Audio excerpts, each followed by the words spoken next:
எல்லோருக்கும் நமஸ்காரம். மாதா பிதா குரு தெய்வங்கள் திருவடிகளை போற்றி. ஸ்ரீ காஞ்சி மகா பெரிவா திருவடிகளை போற்றி. திருளாதான் மெய்ப்பொருள் கண்டற்றால் தேரின் அருளாதான் செய்யும் அறம். அருள் மேற்கொள்ளாதவன் செய்கின்ற அறச்செயலை ஆராய்ந்தால் அது அறிவு தெளியாதவன் ஒரு நூலின் உண்மை பொருளை கண்டது போன்றதாகும். வள்ளுவர் பெருமானின் அறநெறிகளை பின்பற்றி வாழ்க்கையில் நாம் முன்னேறுவோம். கலியுக தெய்வமான காஞ்சி மகா பெரிவாக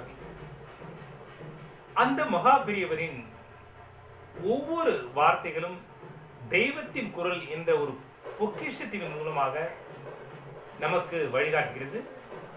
அந்த பொக்கிஷத்திலிருந்து ஒரு பகுதியை இன்று நாம் காணலாம். தத்துவமயமான விநாயகர். விநாயக மூர்த்தியில் உள்ள ஒவ்வொரு சின்ன சமாச்சாரத்தை கவனித்தாலும் அதில் நிறைய தத்துவங்கள் இருக்கின்றன. பிள்ளையாருக்கு தேங்காய் உடைப்பது எதற்காக? விக்னேஸ்வரர் நம் அப்பாவான ஈஸ்வரனை பார்த்து உன் சிரசையை எனக்கு பலி கொடு என்று கேட்டுவிட்டாராம். எல்லாவற்றை காட்டிலும் உயர்ந்தது எதுவோ அதை தியாகம் பண்ணினால்தான் மகா கணபதிக்கு பிரியம் ஏற்படுகிறது. அவ்வளவு பெரிய தியாகம் பண்ணுவதற்கு தயார் என்ற அறிகுறியாகத்தான் ஈஸ்வரனை போலவே 3 கண்களுடைய தேங்காயை சிருஷ்டித்து அந்த காயை அவருக்கு நாம் அர்ப்பணம் பண்ணும்படியாக ஈஸ்வரன் அனுகிரகித்து அருளிருக்கிறார். சிதறு தேங்காய் என்று உடைக்கிற வழக்கம் தமிழ் தேசத்துக்கு மட்டுமே உரியது. இப்படி சிதறிய துண்டங்கள் யாருக்கு உரிமை என்றால் குழந்தைகளுக்கு தான். இந்த உண்மை ஒரு குழந்தை மூலமாகத்தான் எனக்கே தெரிந்தது. அப்பொழுது, அதாவது 1941ஆம் வருடம், நான் நாகைப்பட்டினத்தில் சாதுர்மாசி விரதம் அனுஷ்டித்து வந்தேன். அங்கே கோவிலில் பிள்ளையாருக்கு நிறைய செதிரகாய் போடுவது வழக்கம்.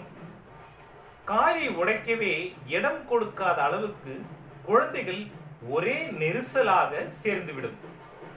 திபுதிபு என்று அவை ஓடி வருவதில் என்மேல் விழுந்துவிட போகின்றனவே என்று என் கூட வந்தவர்களுக்கு பயம். அவர்கள் குழந்தைகளிடம் இப்படி கூட்டம் போடாதீர்கள், விலகி போங்கள் என்று கண்டித்தார்கள். அப்பொழுது ஒரு பையன் தான் என்று பிள்ளையாருக்கு தேங்காய் போட்டுவிட்டு அப்புறம் எங்களை வராதீர்கள் என்று சொல்ல உங்களுக்கு என்ன பாத்தியதை இருக்கிறது? சிதறுகாய் போட்டால் அது எங்கள் பாத்தியை தான், அதை எடுத்துக்கொள்ள நாங்கள் வரத்தான் செய்வோம் என்று கூறினான்.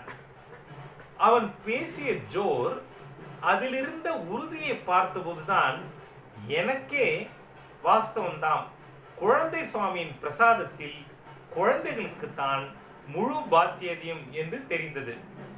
அகங்கார மண்டை ஓட்டை உடைத்தால் உள்ளே அமிர்த் ரசமாக இளநீர் இருப்பதை இந்த சிதறுகாய் உணர்த்துகிறது.